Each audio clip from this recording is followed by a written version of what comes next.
Hello guys, welcome to our new other mini blog. তো আজকে আমরা আছি পাঞ্জাবির ছিট কিনতে। আমার না, এই যে আমার পাশে যে দাদারা দেখতে পাচ্ছ, ওই দাদারারই পাঞ্জাবির ছিট কিনতে আছে, কারণ দাদারা কিছুদিন পরেই ঘুরতে যাবে।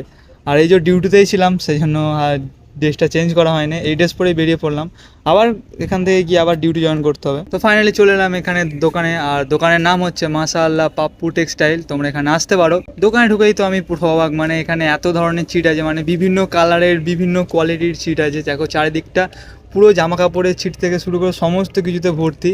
ঠিক আছে, আমি ওটাই বারবার ঘুরে ঘুরে দেখছিলাম যে কত ধরনের ছিট আছে জামা কাপড়ে। এরপরে হঠাৎই দেখলাম আমার সামনে সোনার কাঁচি পড়ে আছে, তাই একটু হাতে নিয়ে কেরামতি করছিলাম। তো ফাইনালি এই ছিটটা পছন্দ হলো, মানে এটা হচ্ছে পাঞ্জাবের ছিটটা, আর প্যান্টের ছিটটা হচ্ছে পুরোটাই ব্ল্যাক, একটু স্ট্রেচেবল। সেই জন্য আমরা টেনে টেনে দেখছিলাম যে ছিটটা আসলে কি ভালো না খারাপ, ছিঁড়ে যায় নাকি চট করে। এরপরে পাঞ্জাবির মাপ নেওয়া চলছে, আর এইদিকে দেখো দেখে দেখে বলছে যে আমার বিয়েতেও আমি এরকম পাঞ্জাবি পরেছিলাম। তো চলো আজকের ভিডিও এই পর্যন্ত, দেখা হচ্ছে নতুন কোনো ভিডিওতে। আজকের মতো